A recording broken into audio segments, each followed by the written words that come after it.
Before we dive into this conversation, I wanted to say thank you to our partners at Salesforce.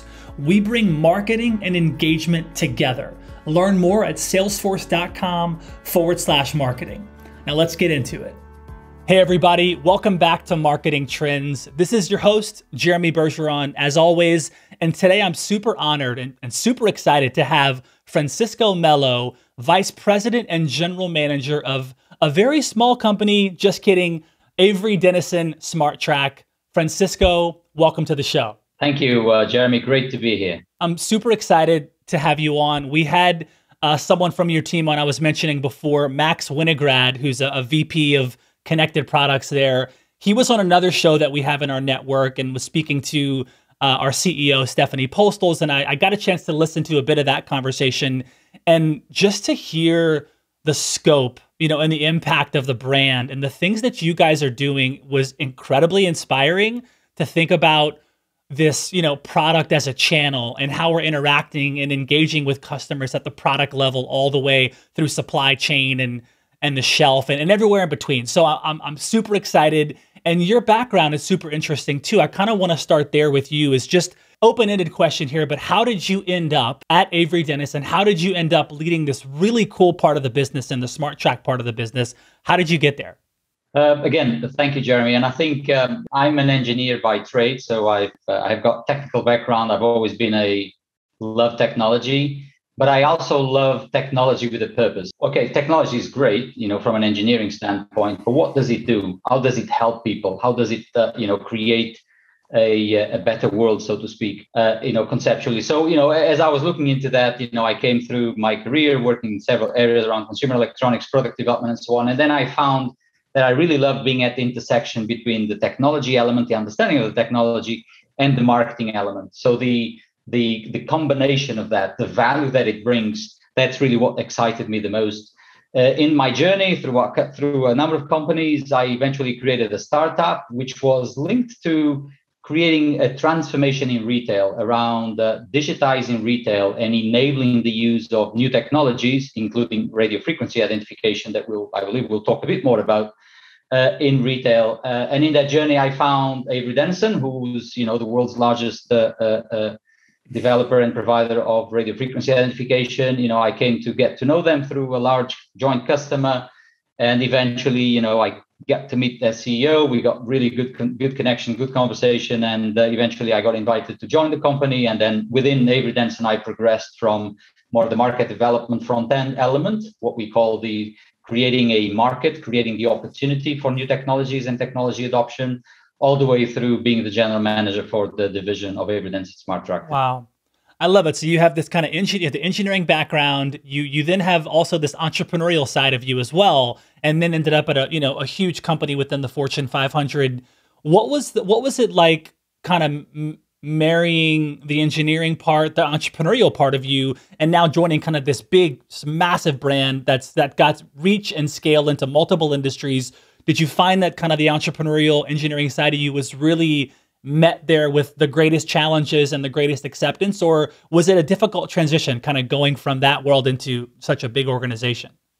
Yeah, I wouldn't say it was difficult. It was certainly different. I think the challenges you have in large organizations. So I believe I'm an entrepreneur within a big organization, right? So I'm trying to be the connection maker. I try to be the facilitator. I try to be, bring agility to processes and being able to drive things forward.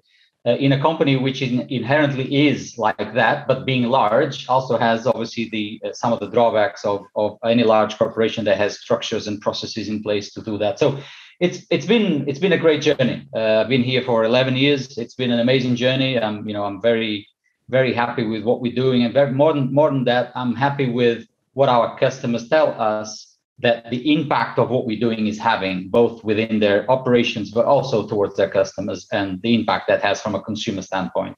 What about the intersection? Maybe there's a story here and there of kind of, going from, because you went from this kind of individual contributor to then, leader, right? Leading teams, leading divisions. And then your role now is really kind of like the CEO of that part of the business and in charge of, the P&L and marketing and everything that goes with it. What was that experience like for you, going from joining this massive thing, becoming a leader within this massive thing, because that is always an interesting experience for people. And just because you come in and are a great contributor does not mean you're going to be a great leader. So what's that experience been like for you transitioning to leader? What were you exposed to? Maybe some of the early lessons you learned and to kind of how you lead today? Amazing question, Jeremy. I think the biggest challenge or the biggest, I would say, difference from who you are as an entrepreneur, where you create a startup and in my case, I was the co-founder. So I was the co-CEO, whatever you want to call it.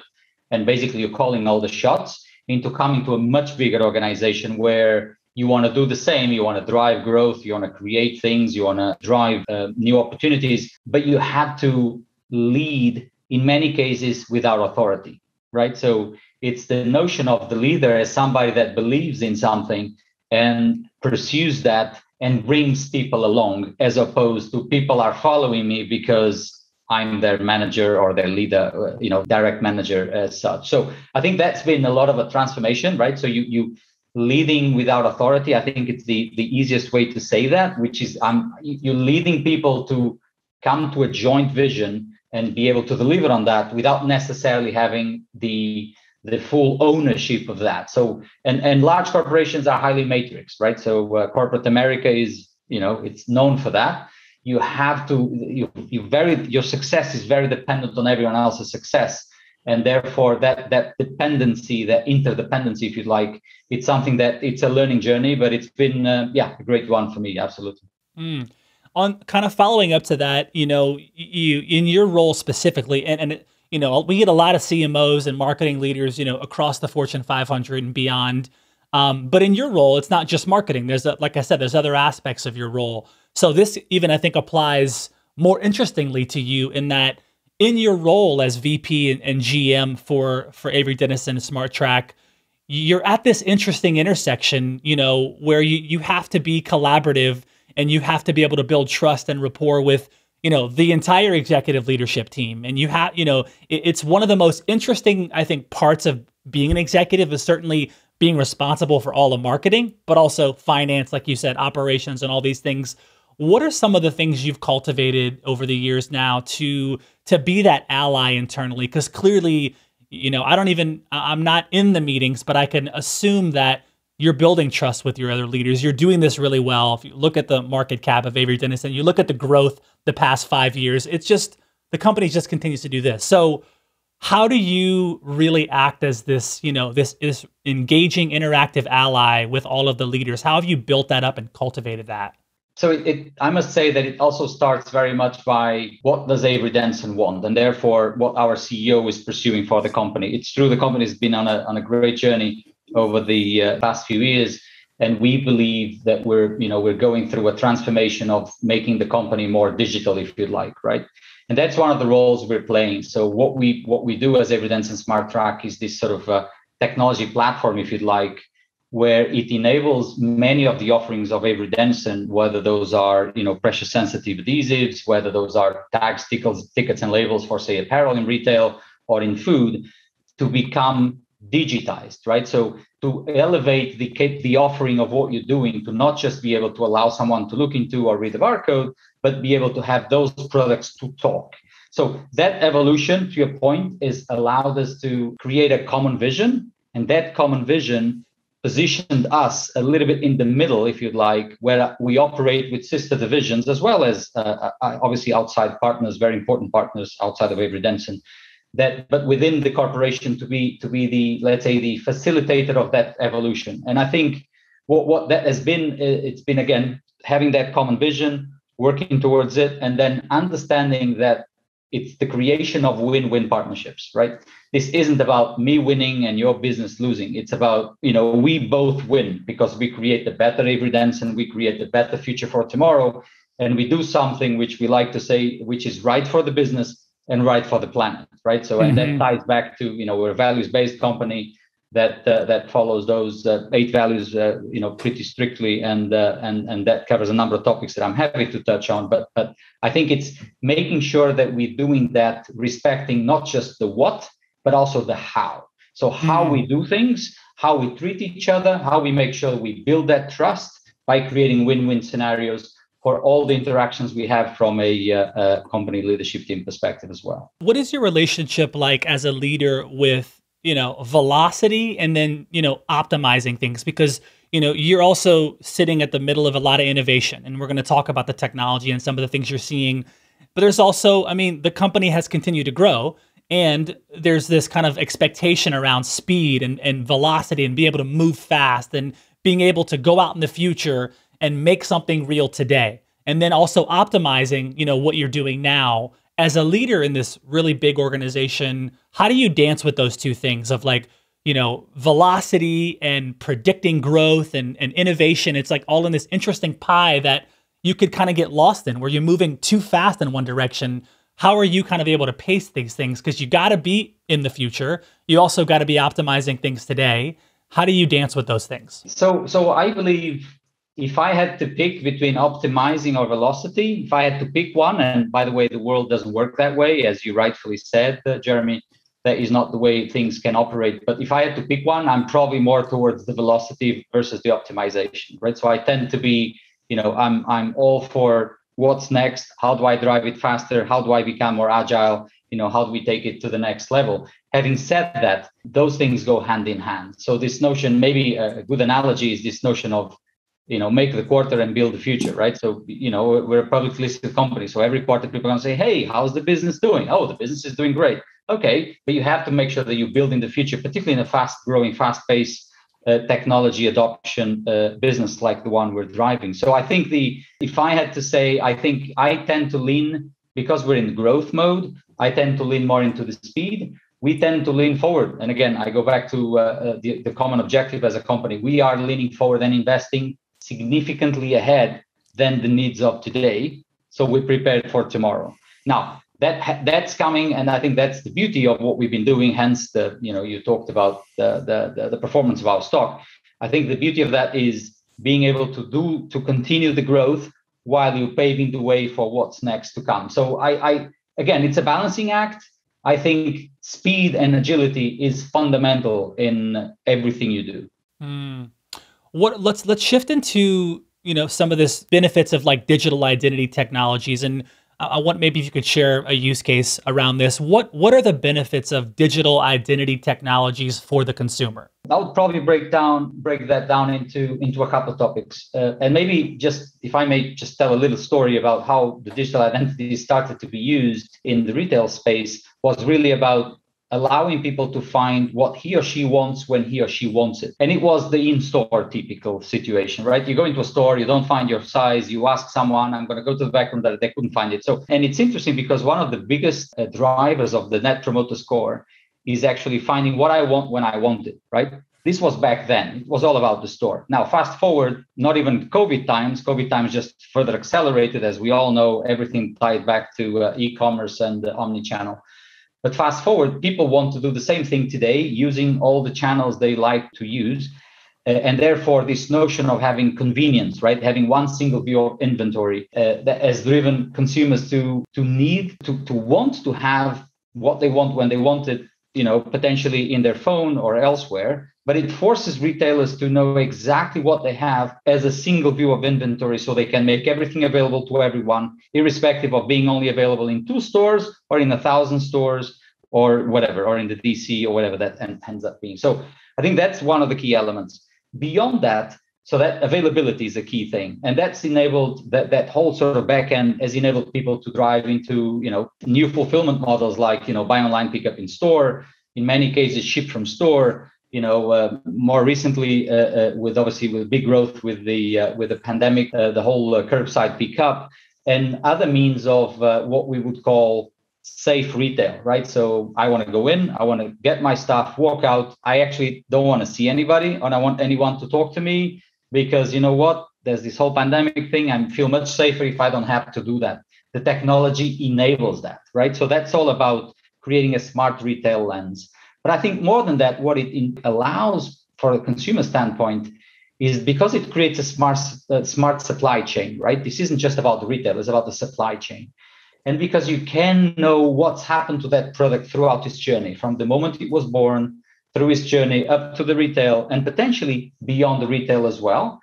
I think it provides a level of transparency, which I'm sure we'll talk about. It's one of the key elements that consumers are saying, I want to make sure I'm buying something that I know where it came from. I know it respected, the communities where it was sourced and or manufactured. And I know also that it's done in an environmentally friendly way.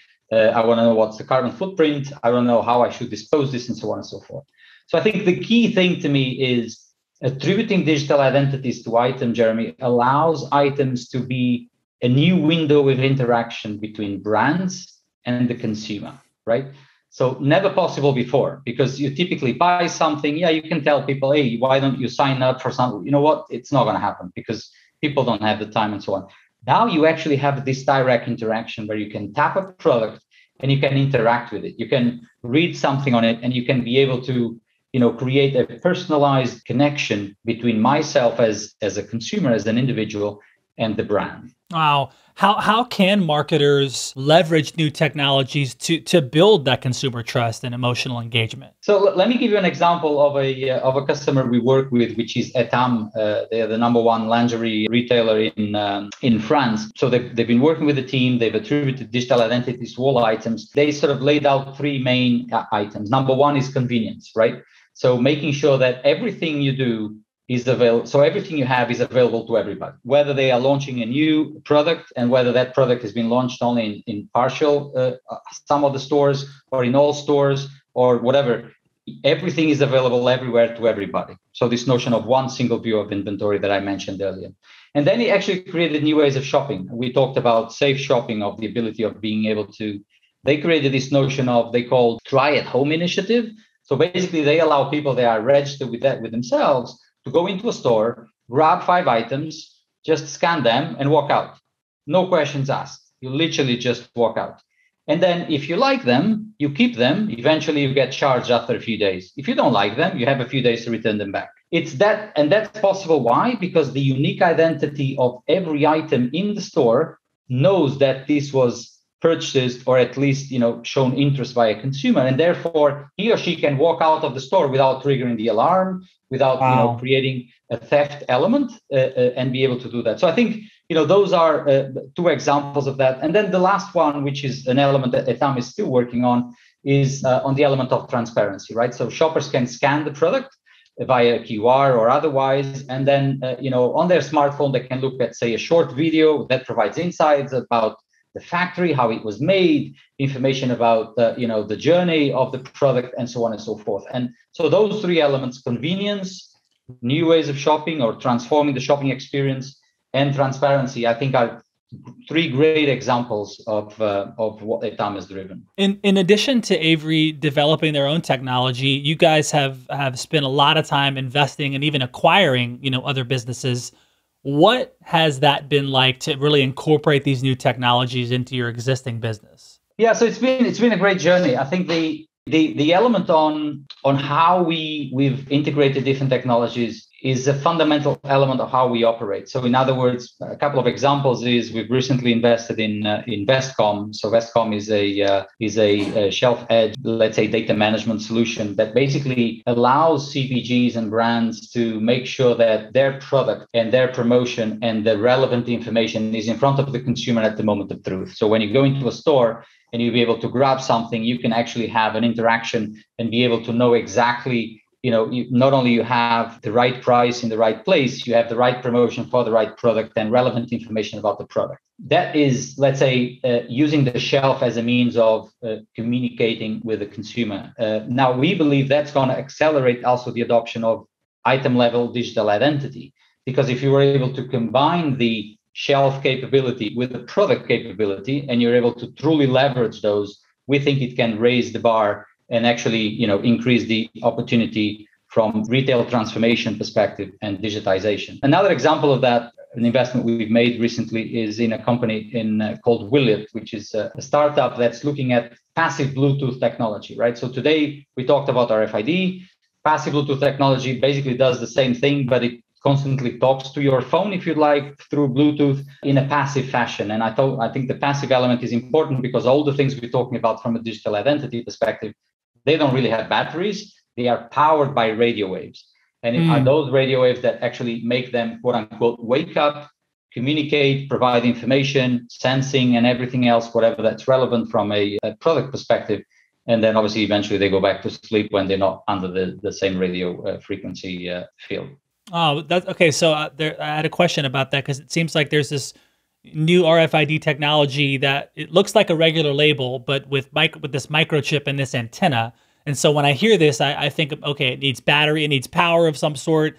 So is it it's the radio waves, the radio frequencies, or how you're able to kind of utilize this without a power source and kind of making it clunky? Yeah, that's absolutely the case. All this has is a very thin, in our case, mostly aluminum, very, very thin aluminum layer, and has a chip. And basically that chip wakes up through something that's called energy backscatter. I'm not going to get into the technicalities about it, but basically it wakes up with the radio frequency, communicates its identity and any other relevant information it might have, and off you go to sleep again. So it is from a sustainability perspective as well, it's a solution that allows us to have a very contained, limited impact from that perspective. How are you tackling, cost inflation and supply chain disruptions? I know that's been, big topics around the world. And I'm curious, with Avery Dennison having such, an important stake at the table, how are you kind of thinking about this cost inflation and supply chain disruptions this year? Yeah, so it's been an interesting year, to say the least, with a lot of challenges, certainly in terms of supply chain disruptions and certainly in terms of inflation. So there's really two levers here that we use. One is obviously innovation. So we tend to always, create productivity measures and ways of being, more efficient, at what we do, and therefore being able to create some, if you'd like, cost out that tries to offset inflation to as much as we can. And then it comes a point where we cannot, right? And that at that moment, of course, we have to discuss with our customers and our partners to say, hey, by the way, there's no way we can absorb all this. And it goes. So it's been a bit of a mixed bag between being able to manage the disruptions, manage the inflation, and navigate price increases as well where needed. Unfortunately, in many places that being the case. But it's been, I think, all in all, I think I'm very proud about where we are and what we've achieved, because we've been able to not really create any major disruptions to our own factories or our customer factories, which unfortunately we've seen happening throughout the semiconductor shortage, over the course of last year in many segments, as you know. Wow, yeah, that's incredible. Have there been any interesting, untapped, surprising sources of revenue that you've found, in the past year and change? Of course, all these interesting acquisitions and technology. Has anything kind of been uncovered in terms of, wow, there's a big revenue opportunity that we weren't really considering because of all the technology and the acquisitions and the things that you're working on? Has there anything like that ever happened? Yeah, I'm not sure if unplanned or not considered, but certainly I think the biggest aha I think that I certainly have over the recent past, as we looked into what we're driving and what the pieces we're bringing together, is really the power of that direct interaction with the consumer, right? So, we've been as a company very focused on the supply chain digitization, right? So, all the elements at the back end, all the way from the source, the factory, the retail. Okay, and that is extremely important. Now, I think what we've come to realize, and the initiative we have with our connected product cloud, Atma.io, is exactly around that. Is okay, if I now can leverage that, not only I can provide the visibility, the transparency, the authenticity, the brand protection, all those things that consumers want, but I can now also provide that connection with the consumer and be able to personalize and be able to know exactly what each of us wants. And at the limit, you could think about the product as the retail, right, outlet, right? So I can buy through the product, right? I can say, yeah, I want another one of these. Oh, I want something that goes well with these, and the system knows what it is, and my app, whatever the app ends up being, would know what it is that are my preferences and be able to do it. So I think more maybe it's something to do with the potential that lies ahead of us with the consumer element. Not just potential from a business standpoint, that is obviously important for businesses to sustain themselves over time, but also from being able to do better things.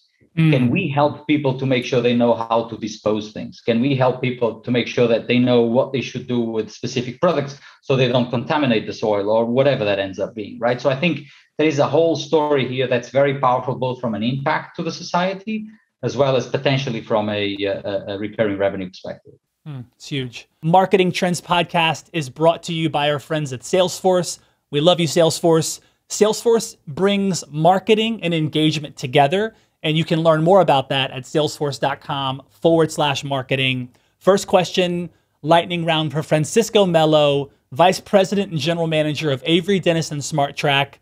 First question, texting or talking? Talking, definitely. Okay. What do you love and appreciate about yourself? I think the ability to listen. What's your favorite day of the week? Friday. What's your favorite city in the U.S.? Boston. What's the last film you saw? It's a French film about the pandemic. It's it's hilarious. It's called... I want to know this one. Yeah. Okay. If you remember, let me know.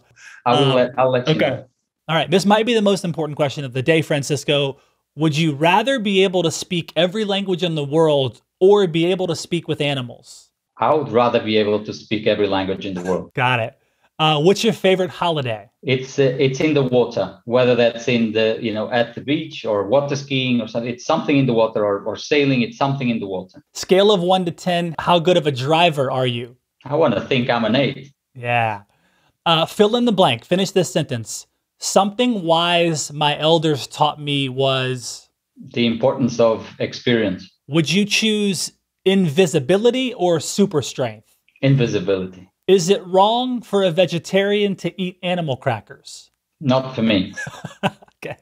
If you weren't the vice president and general manager of Avery Dennison Smart Track, what would you be doing?